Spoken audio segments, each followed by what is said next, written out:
성도님들을 환영하고 축복합니다. 우리 옆자리에 계신 성도님들과 함께 인사하실까요? 잘 오셨습니다. 오늘도 하나님의 음성 듣는 귀한 시간 되시기를 바랍니다. 네, 잘 오셨습니다. 한 달 전에 우리 하늘빛 우리 교회에 특별 새벽 기도회가 있었습니다. 예.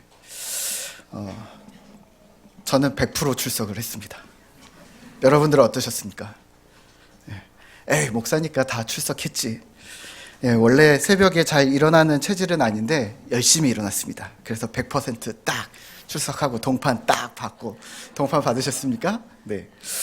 저는 사실 알람이 없으면 못 일어납니다.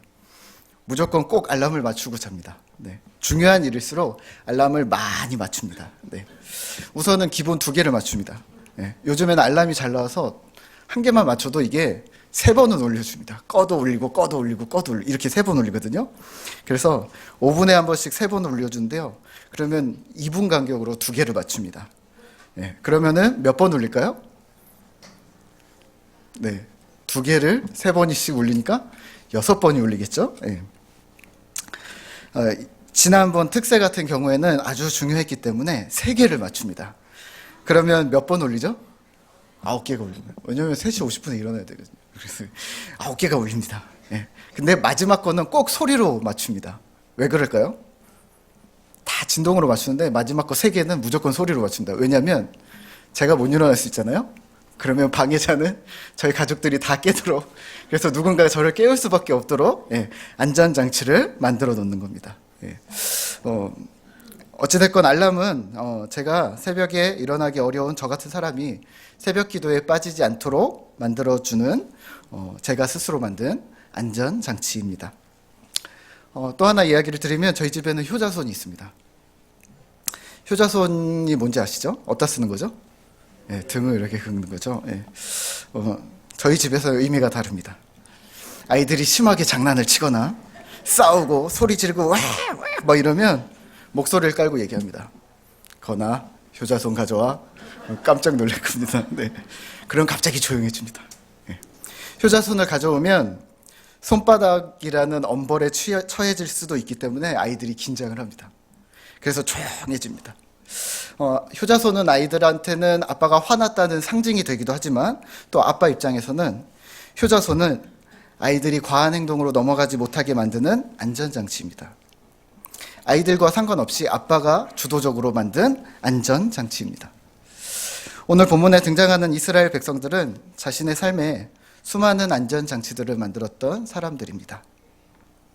어떤 안전장치였을까요? 하나님을 떠나지 않도록 만드는 안전장치.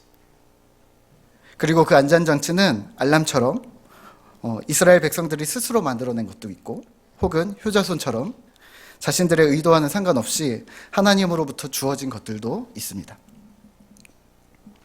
본문 여호수아서는 모세의 죽음 이후에, 그리고 여호수아가 정권을 이어받은 이스라엘 민족의 역사를 기록하고 있습니다.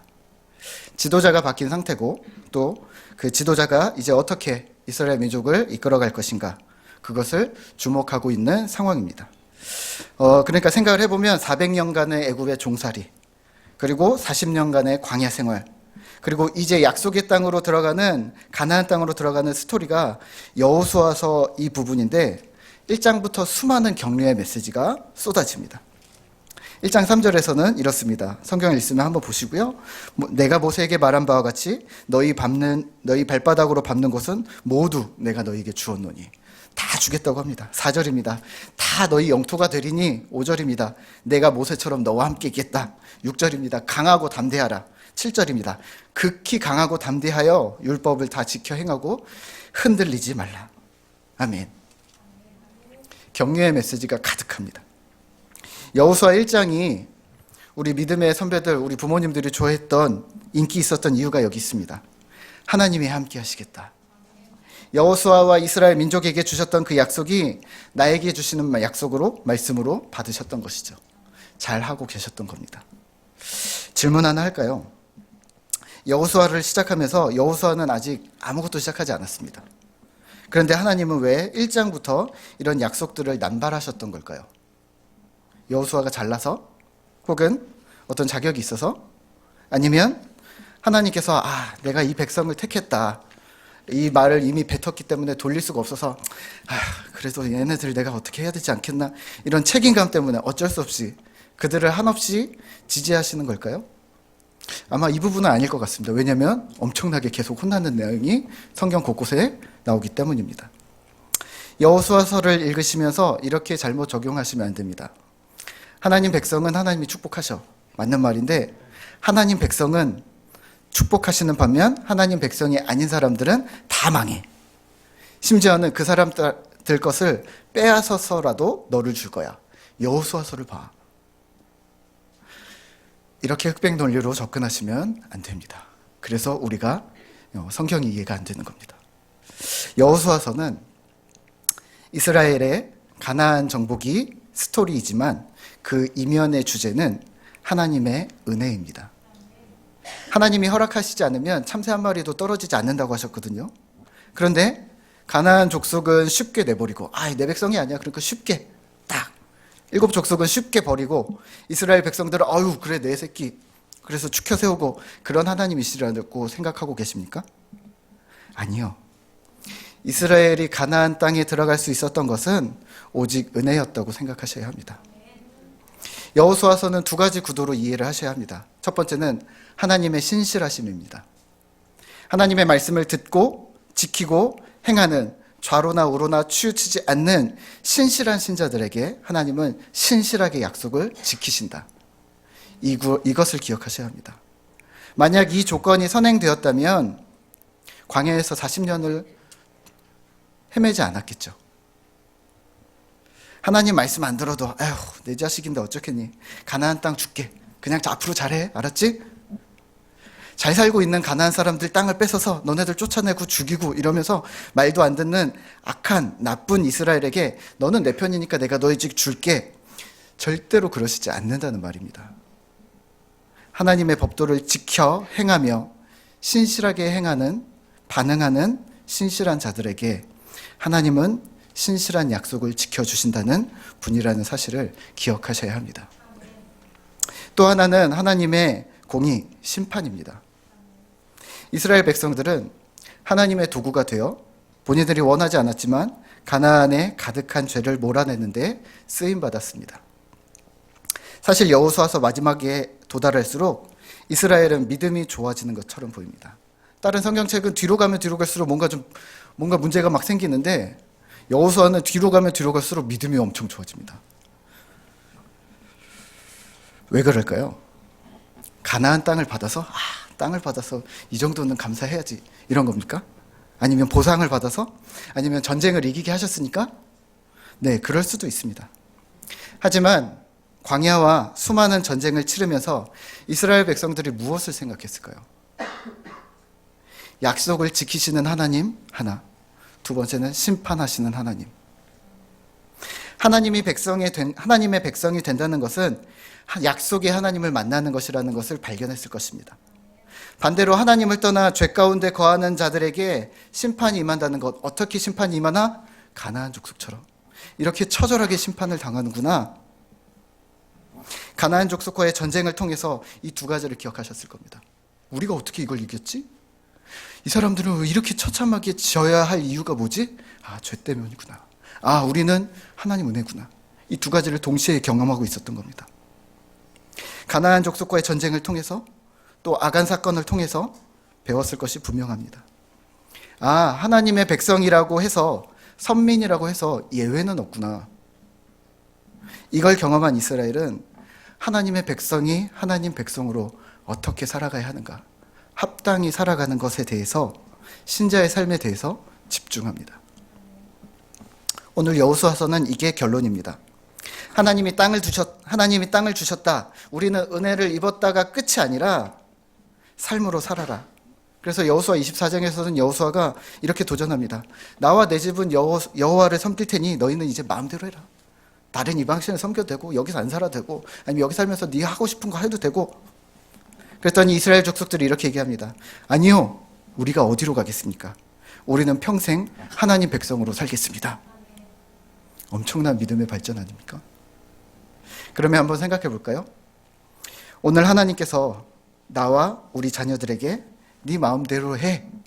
오늘 금요 철야 시간에 딱 얘기하실 때 우리도 같은 대답을 하실 수 있습니까? 나는 그렇게 대답할 수 있을 것 같은데 옆에 앉은 요놈은 안 할 것 같은데 어쩌지? 아니면 옆에 앉은 우리 남편은 혹은 우리 옆에 앉은 아내는 아니라고 그러면 어떡하지?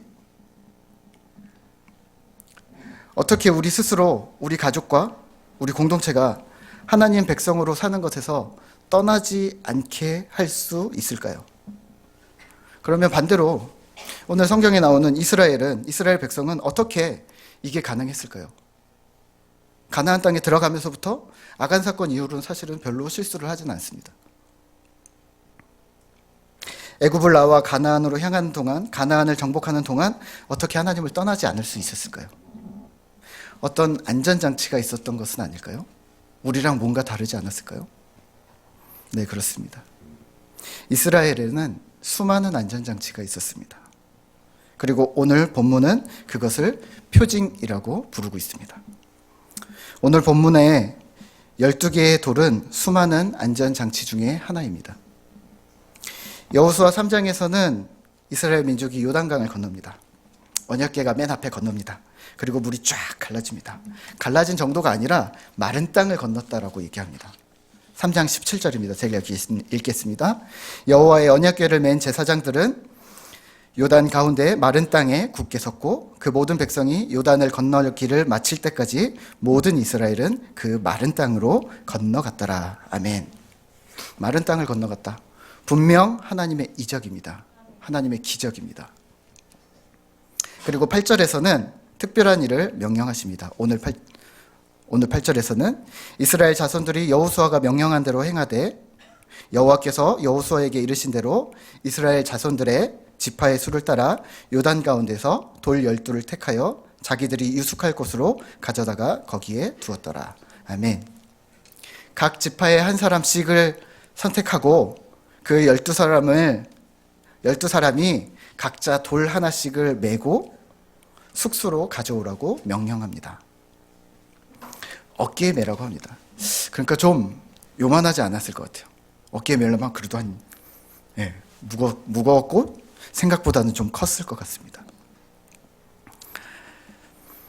그리고 여호수아는 한 가지 일을 더 합니다. 오늘 9절인데요. 9절을 함께 같이 읽어볼까요? 네, 9절입니다. 여호수아가 또 요단 가운데 곧 언약궤를 맨 제사장들의 발이 선 곳에 돌 12를 아멘. 그러니까 요단강에서 큰 돌 12개를 꺼냅니다. 어깨에 멜 만한 큰 돌을 들고 나왔고 오늘 9절에서처럼 제사장들이 서 있는 지금 아직 물이 안 내려오고 있는 물이 딱 끊겨 있는 그 자리에 똑같은 돌 12개를 똑같이 쌌습니다. 그리고 가지고 나온 돌은 유숙할 곳에 두라고 하지만 사실은 4장 20절에 보면 이 돌을 가져다가 길갈이라는 곳에 세웁니다. 그러니까 이 요단강에서 한 8km 정도 떨어진 곳, 그 정도 곳에 12개의 돌을 세웁니다. 그러니까 돌탑인 거죠. 두 군데 똑같이 돌탑이 있는 겁니다. 하나는 8km 정도 되니까 하나는 하늘빛 우리교회 바로 여기 북광장에다가 돌 12개를 해놓고 하나는 저기 이동탄 저쪽에 거기 리베라 시신 데가 저쪽 뒤쪽에다가 이렇게 12개 해놓고 이렇게 두 개를 놓은 겁니다. 예. 왜 이런 일을 한 걸까요? 오늘 6절입니다. 이것이 너희 중에 표징이 되리라. 표징이 된답니다. 7절입니다. 이 돌들이 이스라엘 자손에게 영원히 기념이 되리라. 무슨 표징, 무슨 기념을 말하는 걸까요? 시간이 많이 흘러서 사람들이 묻는 겁니다. 여기도 돌이 12개 있고 돌이 12개인데 이게 비슷한 것 같은데? 왜 여기 있죠? 자손들이 묻습니다. 여기는 12개, 이렇게 무슨 의미입니까? 그때 너희는 대답하라. 하나님께서 요단강 물을 끊으셨었다. 다시 말하면 하나님께서 이적을 행하셨었다. 다시 말하면 하나님이 살아계셨다. 그 이야기를 들은 이스라엘 자손들은 무엇을 생각했을까요? 진짜 하나님이 살아계시는구나. 우리는 보지 못했지만 여기 증거가 있잖아. 길갈의 12돌을 보고 그 이야기를 듣고 또 요단강을 보고 또 물이 잦아들면서 12돌이 딱 나타나고 그 12돌은 살아계신 하나님이 우리를 돌보신다는 표징이었습니다. 우리는 그런 민족이야. 정체성을 형성하게 만드는 그러한 상징이었습니다. 사실 이스라엘은 중요한 고비마다 기념비와 단을 세웠습니다. 우리나라도 마찬가지죠. 본인 스스로 만든 기념물도 있지만 이스라엘 백성은 특별히 하나님께서 그들에게 표징을 계속 주셨었습니다. 광야에서는 이랬었습니다. 이스라엘이 구름 기둥과 불 기둥을 딱 나타났다고 하는데 그게 40년 동안 매일 아침, 매일 밤 눈을 뜨면 만나와 메추라기가 땅에 내려 있습니다. 활활 타오르는 불 기둥이 밤에, 낮에는 구름 기둥이 움직이면 그걸 따라가는 겁니다. 눈에 보이고 입으로 먹는데 하나님을 잊어버리는 게 이상하지 않을까요? 저 불이 뭐지? 하나님의 현현이야. 만나와 메추라기 뭐지? 그 하나님이 주시는 양식이야. 구름 기둥 뭐지? 하나님이 인도하고 계시는 거야. 하나님을 모르는 게 더 이상하지 않을까요? 반면 오늘 가나안 땅으로 들어간 이스라엘은 요단강을 건너면서 12개의 돌을 취합니다. 본인들이 끌고 나옵니다. 그리고 5장에서는 할례와 유월절을 지킵니다. 다시 말하면 할례라는 것은 몸에 표식을 하는 겁니다. 타투처럼, 문신처럼 하나님 백성의 징표를 우리 몸에다가 갖는 겁니다. 그리고 유월절은 또 의식을 치르는 겁니다. 우리가 부활절, 성탄절을 하면서 나 예수 믿으니까 부활절을 하지, 나 예수님 믿으니까 성탄절을 하지, 이런 것처럼 유월절을 지키며 초막절을 지키며 초태생, 처음 난 것들을 하나님 앞에 드리며 우리가 누구였는가를 기억하는 겁니다. 우리가 애굽에서 나왔지. 가나안 소산을 먹으며 만나와 메추라기가 끊어졌습니다. 하늘에서 내려지고 보여지는 징표들은 점점 사라졌지만 이스라엘은 손수 징표들을 계속 세워나갔습니다. 여호수아 8장에서는 여리고성 아이성 전투가 끝나자마자 에발산이라는 곳에 단을 쌓습니다. 거리가 좀 있어요. 여기서 무너뜨렸으면 여기다 단을 쌓아야 되는데 그렇지 않고 저기 가서 에발산 그리심산이라는 곳으로 가서 거기서 단을 쌓습니다. 굳이 멀리 있는 그 산을 다 몰려갑니다. 그리고 거기서 단을 쌓습니다. 왜 그랬을까요? 신명기 27장에 모세가 고별 설교를 하면서 부탁한 임무가 있었기 때문입니다. 신명기 27장 2절입니다. 제가 읽겠습니다. 너희가 요단을 건너 내 하나님 여호와께서 주시는 땅에 들어가는 날에 큰 돌들을 세우고 석회를 바르라. 요단을 건넌 후에 이 율법의 모든 말씀을 그 위에 기록하라. 아멘. 너희가 요단강을 건너서 이제 가나안 땅에 들어가게 되면 들어가자마자 들어가던 바로 그날 큰 돌을 구해서 큰 돌에 석회를 바르라. 그러니까 석회는 흰색 페인트를 생각하면 될 것 같습니다. 흰색 페인트를 막 칠하고 거기다가 하나님의 말씀을 막 기록해라. 하나님을 섬기면 축복이고 하나님을 떠나면 저주고 뭐 이런 일을 막 쓰라. 그리고 이 돌들을 갖다가 에발산에다 막 세워놔라. 에발산은 어떤 산이었냐면 나무가 없는 산이었습니다. 듬성듬성 그냥 뻘건 민둥산에 흰 돌들이 막 서 있는 겁니다. 그게 뭐가 될까요? 상징이 되는 겁니다. 거기서 제단을 쌓고 예배하고 하나님의 말씀을 우리가 기억해라. 이 이야기를 하고 있습니다. 목적은 하나였습니다. 이 모든 목적은 제발 하나님 떠나지 말아라. 하나님께 예배하고 하나님의 백성으로 꼭 살아라. 이 모든 것이 하나님을 기억하기 위한 기억장치였습니다. 여호수아 13장에서는 14장에서는 땅 분배가 끝납니다. 레위 지파가 등장을 합니다. 레위 지파는 분깃이 없습니다. 무슨 말이냐? 분깃이 없다는 말은 땅이 없다, 모여 살지 못했다는 말입니다. 흩어져 살았습니다. 다른 지파들은 다 모여서 사는데 자기들만 흩어져 삽니다. 왜요? 경찰서를 생각하면 될 것 같은데요. 경찰서가 만약에 서울 종로에 딱 한 군데만 있고 사건이 나면 동탄으로 와야 되고 제주도도 가야 되고 막 부산도 가야 되고 이러면 얼마나 멀까요? 근데 그렇게 하는 게 아니라 경찰서가 저쪽에만 있는 게 아니라 경찰서가 지역마다 곳곳에 막 있는 거예요.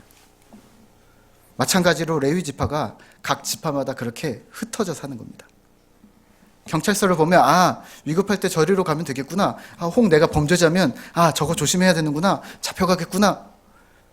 그 지역사회에 주는 상징이 있는 거죠. 이것처럼 레위 지파에게도 살 집, 성읍과 목축지가 각 지파 안에 주어졌는데 그곳에 살면서 본인들은 예배를 드리고 제의를 담당했습니다. 반대로 그 지파 사람들은요, 레위 지파를 가까이서 보는 거죠. 아, 저 사람들은 하나님이 분깃이 되시는 지파, 거기로 가면 제사를 드릴 수 있어. 아, 하나님 만나려면 저들을 통하면 돼. 레위 지파는 상징 지파였습니다. 한 지파가 통째로 살아있는 징표인 것이죠. 무슨 징표요? 하나님이 살아계심에 대한 징표. 이렇게 생각해 보면 어떨까요? 만약에 우리가 그 시대의 이스라엘 사람들이라면 요단강을 보면서 아, 하나님이 이걸 갈르셨었지. 거기 있는 12돌을 보면서 아, 우리가 여기를 건넜지. 그때 여기서 돌을 세웠지. 그러면서 저쪽으로 가서 길갈에서 12돌을 보고 아, 요단강에 있었던 돌이 여기도 있지. 맞아. 우리가 끌고 왔지. 세겜 땅 가까이에 있는 세겜 땅을 보며 에발산을 보면서 아, 하나님의 축복과 저주 말씀대로 지키면 축복이 있고 지키지 않으면 저주가 있지. 또 할례를 행한 자신들의 몸을 보면서 아, 그게 내 얘기지. 그리고 1년에 한 번씩 지키는 6월절, 무교절, 7.7절 뭐 여러 가지 절기들을 보면서 애굽에서의 구원 이것들을 생각하는 겁니다. 그래서 여기를 봐도 저기를 봐도 저기를 봐도 나를 봐도 우리 상황을 봐도 모여있을 때 봐도 다 하나님을 기억하게 만드는 겁니다. 이뿐일까요? 오늘 다루지 않았지만 언약궤, 도피성, 동편지파가 세운 제단 엣 이런 것들을 나열하면 계속 있습니다. 뭐가 이렇게 많은 걸까요? 이게 다 안전장치들입니다. 이 수많은 상징, 징표들이 너는 하나님 백성이야, 잊지 마. 정체성을 잃지 않게 하는 장치들이었던 것입니다. 질문 하나 드릴까요? 오늘 우리는 하나님 백성인 징표를 나는 어디에 두고 계십니까? 하나님 백성이라는 것을 잊지 않게 해줄 안전장치가 성도님들에게는 있습니까? 사실 우리는 삶에 있어서는 수많은 안전장치들을 마련합니다. 예를 들어 이제 곧 대학 입시가 가까워지고 있는데요. 대학 원서 한 개만 쓰나요? 한 개만 쓰지 않죠? 네, 한 개 쓰는 사람도 있는데 1지망, 2지망, 3지망 해서 혹시 모르니까 조금 더 뭐가 방법이 또 없을까 막 회사 취업을 할 때는요. 이력서를 딱 한 개만 씁니까? 난 저 회사만 바라볼 거야. 그럴 수도 있지만 이력서를 하나만 쓰지 않아요. 그쵸? 1지망, 2지망 차선책으로 다 떨어지지 않게. 왜요? 혹시 모르니까. 떨어질 수도 있으니까. 혹시 모르니까. 요즘 중고등학생들은 공부만 잘해서는 안 된다고 또 그러더라고요. 지금도 그런지 모르겠는데 내신도 좋아야 하고 포트폴리오도 준비해야 된다고요. 그래서 우리가 어리지만 학생이지만 이런 활동 저런 활동 뭐 무슨 활동도 했고 무슨 활동도 했고 봉사도 했고 그래서 사진 증명서 뭐 이런 것들을 막 스펙을 쌓는다고 하죠. 왜 그렇게 할까요? 혹시 모르니까. 대학 가는데 혹시 도움이 될지도 모르니까. 이것도 해보고 저것도 해보고 우리 인생에는 플랜 B가 많습니다. 안전장치죠. 그러면 우리 신앙의 안전장치는요? 어떤 것이 있으세요? 내 믿음이 바닥을 치거나 도저히 헤어나올 수 없을 때, 혹은 나태해져서 하나님이 있는지 없는지 무감각해져 있을 때, 혹은 바쁨과 일상에 매몰돼서 하나님을 잊고 살고 있었을 때, 혹은 쾌락이나 중독에 빠져서 하나님을 바라보지 못할 상황이 되어져 버렸을 때 다시 하나님 앞으로 우리를 끌고 돌아올 안전장치, 그게 여러분들에게 있습니까? 아, 목사님, 저는 하나님을 안 떠나요. 걱정하지 마세요. 하나님, 저희 아이들은 하나님 절대로 안 떠나요. 아, 네, 저도 인정하는데요. 혹시 모를 상황, 혹시 그러면 어떡하실 건데요? 혹시 모를 상황에 대비한 안전장치, 그런 게 있으시냔 말입니다.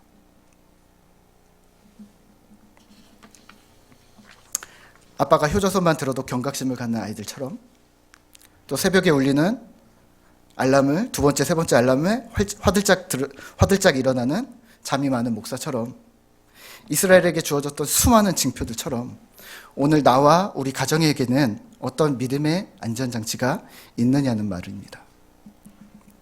아, 목사님, 저는 주일 성수를 열심히 합니다. 네, 잘하셨습니다. 목사님, 저는 새벽 기도를 합니다. 네, 잘하셨습니다. 저는 큐티를 합니다. 잘하셨습니다. 통독을 합니다. 잘하셨습니다. 암송을 합니다. 잘하셨습니다. 필사를 합니다. 잘하셨습니다. 저는 삶의 간증거리도 있습니다. 네, 좋습니다. 그 다음은요? 더요. 많으면 많을수록 좋습니다. 더 많아야 합니다.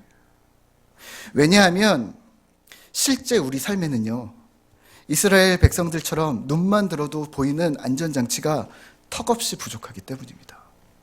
이 예배당만 나가면 하나님을 바라볼 수 있는 안전장치들이 보이질 않는 겁니다. 우리 믿음의 선배들, 특히 청교도들은 이렇게 경건 생활을 해왔습니다. 이미 여기 우리 계신 집사님들은 경험을 하셨을 텐데요. 토요일에 주일을 위한 기도를 하는 겁니다. 모여서 이렇게 기도하는 겁니다. 하나님, 내일 주일인데 은혜를 주십시오. 토요일에 무리한 일을 하지 않는 겁니다. 멀리 놀러 가지 않는 겁니다. 왜? 주일을 온전히 드리기 위해서. 주일에 교회로 오기 전에 가족들이 모여서 집에서 기도하고 출발합니다. 하나님, 오늘 우리 가족이 주일을 온전히 은혜 가운데 지킬 수 있도록 도와주십시오. 집에 돌아와서는 저녁 식사를 하면서 오늘 주일 말씀을 나누는 겁니다. 너는 어떻게 생각하니? 오늘 목사님이 이렇게 얘기해 주셨는데. 아빠, 오늘 목사님이 이러셨는데 아빠는 이걸 뭐라고 이해를 하셔야 돼요? 우리는 어떻게 이해를 해야 돼요? 나누는 겁니다. 어르신들은 이미 해봤을 거예요. 근데 우리 자녀들은 처음 듣는 소리일 수도 있습니다. 모태신앙으로 자란 성도님들은, 혹은 신앙의 경륜이 긴 우리 성도님들은 이런 경험이 있지 않으세요? 학교 가기 전에 어머니가 신발장 앞에서 기도해 주시는 거예요.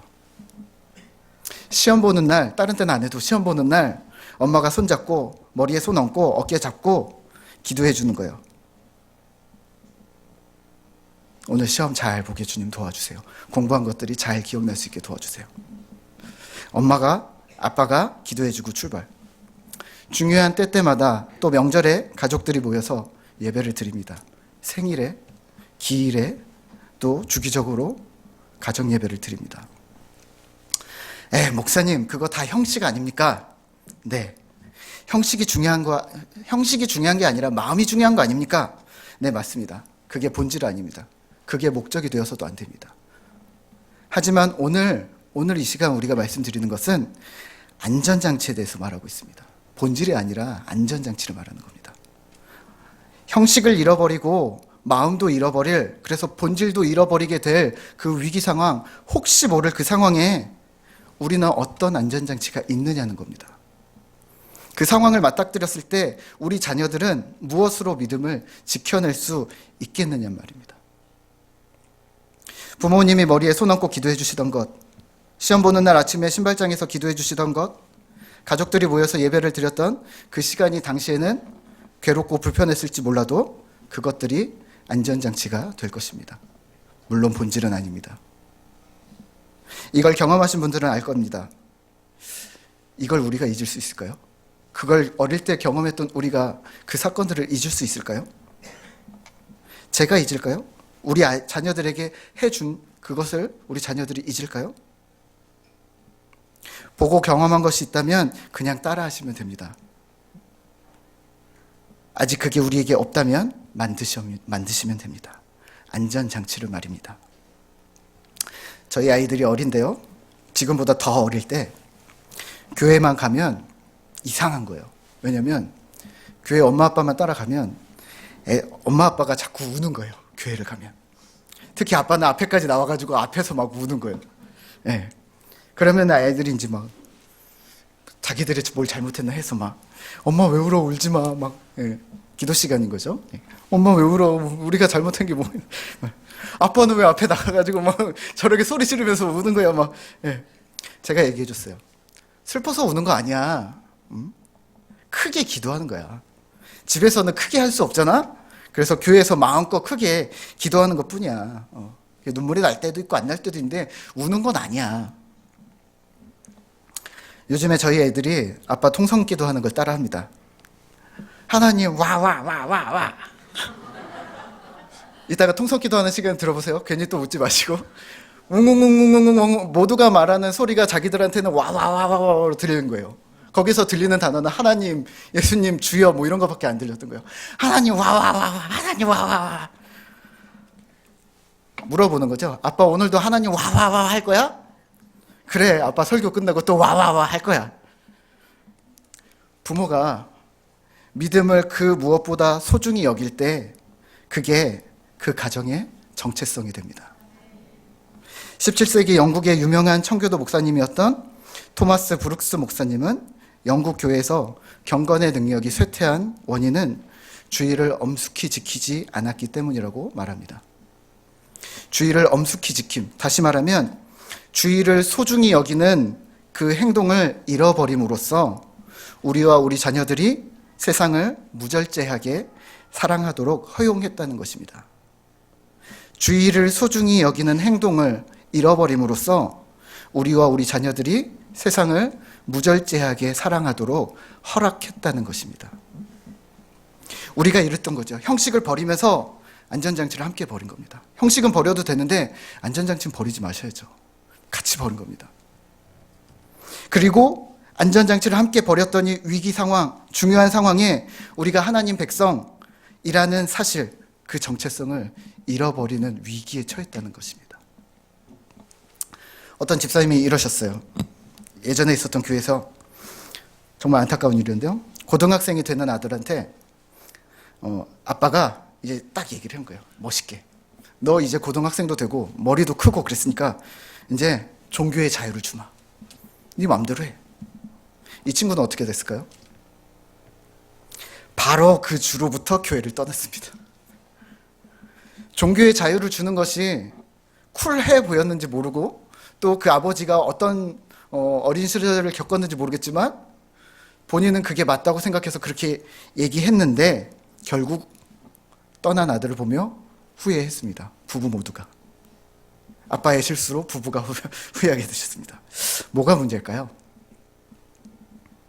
아무것도 가르쳐주지 않고 우리 가족이 가진 정체성이 무엇인지 제대로 가르치지 못한 상태에서 또 아무런 안전장치가 없는 상태에서 저절로 믿음이 생길 거라고 착각하셨던 것이죠. 우리가 아기들한테 가위나 칼을 쥐어주지 않잖아요. 할 수 있어 빨리 내놔 막 그래도 주지 않잖아요. 고등학생이 되고 청년이 되었어도 면허증을 따지 않았는데 아빠 차키를 내어주는 아빠가 없잖아요. 하나님을 믿는 신앙을 종교라고 생각하고 종교를 짜장면이나 짬뽕 선택해서 먹는 것처럼 쉽게 바꿀 수 있다고 생각한 부모님의 정체성이, 그 가족의 정체성이 자녀에게 그대로 흘러갔던 겁니다. 아무런 안전장치 없이 말입니다. 괜찮을까요? 신앙은요, 종교가 아닙니다. 신앙은 정체성입니다. 한국 사람이 미국 사람이 되는 것과 같습니다.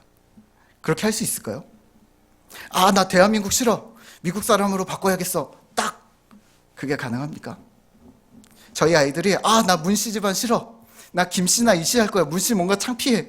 맨날 놀림당해. 바꾸고 싶어. 성을 바꿔. 이게 가능할까요? 아니요. 그렇듯 신앙은 정체성입니다. 하나님의 백성이, 하나님의 자녀가 아버지를 바꿀 수 있다고 생각하는 것이 실수인 것입니다. 정체성은 선택하는 것이 아니라 흘러내려오고 있는 정체성을 바르게 흐르게 하는 것이 포인트입니다. 말씀을 맺겠습니다. 예전에 제가 부서를 담당할 때 우리 교회는 아니고요. 어떤 집사님이 이러셨어요. 목사님, 제가 신앙이 막 좋고 막 깊고 그러진 않아요. 근데 제가 교사를 하면서 회식을 좀 줄였습니다. 제가 원래 회사에서 금요일, 토요일 회식이 많은데 언젠가부터 마음이 불편해지는 거예요. 그래도 내가 교사인데. 애들이 막 눈치채고 이런 건 아닌데 내가 스스로 좀 덜 그래야 되지 않나? 그래서 회식 자리도 좀 줄이고 도저히 술자리를 못 피하게 되면 그래도 금요일, 토요일은 술을 안 하고 있습니다. 저한테 와서 직접 얘기를 하시더라고요. 뭐라 그랬을까요? 잘하셨습니다. 너무 잘하셨습니다. 교사가 우리가 뭔가 헌신을 하고 봉사를 한다고 생각하시죠? 네, 맞습니다. 반만 맞습니다. 그럼 반은요? 교사가 봉사가 아니라 거꾸로 안전장치가 되어진 것이죠. 내가 신자라는 정체성을 잃지 않도록 되잡아주는 이 안전장치, 그게 우리의 정체성입니다. 우리 새 가족들이 오면 항상 왕 목사님이 우리 새신자 그 새 가족들한테 부탁하는 세 가지 당부가 있습니다. 이제 하도 들어서 저도 외웠습니다. 첫 번째는 여러분도 아시겠지만 교회 예배 출석. 우리 교회가 아니더라도 어디서든 주일은 예배를 출석을 꼭 하시라. 두 번째는 순모임에 참여하시라. 성도들과 함께 교제가 필요하다. 세 번째는 봉사를 하시라. 교사가 됐든 식당이 됐든 주차가 됐든 뭐든지 봉사를 하시라. 왜 그렇게 얘기하신 걸까요? 우리 가족으로 하늘빛 우리 교회에서 발을 못 빼도록? 아니요. 당신이 신자라는 정체성을 잃지 않도록 만드는 안전장치라는 겁니다. 오늘 안전장치 그거 뭐 할 건데? 정체성 그거 지켜내서 뭐 할 건데? 물으시는 분들에게 이렇게 대답해 주십시오. 신자의 정체성은, 하나님의 백성이라는 정체성이 중요한 이유는 내가 바로 하나님이 지금도 살아계시다는 증거가 되기 때문입니다. 할례가 중요하지 않아요. 몸에다 무언가를 새기는 게 중요하지 않아요. 하지만 우리를 통해서 하나님 살아계시다는 증거가 드러나야 한다니까요. 여호수아 4장 24절에서 이렇게 얘기합니다. 이는 땅의 모든 백성에게 여호와의 손이 강하신 것을 알게 하며 너희가 너희 하나님 여호와를 항상 경외하게 하려 하심이라. 땅의 모든 백성들이 하나님을 나를 보면서 발견하게 된다는 거예요. 그리고 나 스스로도 하나님이 살아계시지, 나도 하나님을 경외함을 계속 이어나간다는 것입니다. 정체성을 확립하는 것, 이것이 바로 오늘 우리가 치러야 할 전쟁입니다. 실제로 이스라엘은 전쟁을 앞두고 전쟁 준비를 안 하고 할례를 행합니다. 여리고성이 딱 앞에 보이는 곳에서 거기서 할례를 행합니다. 하나님의 명령이었습니다. 칼을 갈거나 체력을 보충하거나 하면서 전쟁을 준비하지 않고 할례를 하면서 유월절을 지키면서 정체성을 굳건히 합니다. 왜 그랬을까요? 눈앞에 펼쳐진 이 세상의 전쟁은 하나님께 속했다는 것입니다. 만약에 여러분들 눈앞에 여리고성이 있고 내가 할례를 해야 되는 상황이라면 여러분들은 할례를 먼저 하겠습니까? 여리고성을 싸울 준비를 먼저 하겠습니까? 우린 먼저 나갈걸요? 어떻게 싸워야 되나? 막 여러 가지 방법들을 굴릴걸요? 하지만 오늘 하나님께서는 그렇게 얘기하시거든요. 정체성을 기억해. 왜냐하면 여리고성 그 전쟁은 내 거야. 세상의 전쟁은 내 거야. 너는 네 안의 전쟁을 해내야 돼. 그게 뭡니까? 정체성입니다. 하나님의 전쟁과 우리의 전쟁을 혼동하시면 안 됩니다. 하나님이 하실 일을 우리가 직접 하려고 하시면 안 됩니다. 우리의 전쟁은 신자된 나 하나, 우리 가족 공동체, 교회 공동체가 이 세상 앞에서 표징이 되는 것, 그것을 기억하는 것입니다. 참 신자가 되는 것입니다. 수많은 안전장치의 도움을 받으며 그 정체성이 흔들리지 않는, 그래서 세상의 유혹과 시험 속에서 믿음의 눈을 들어 하나님만 바라보는 표징의 전투에 성실히 임하는 하늘빛 우리 교회 성도님들 되시기를 기도합니다. 우리 함께 찬양하면서 기도하실까요?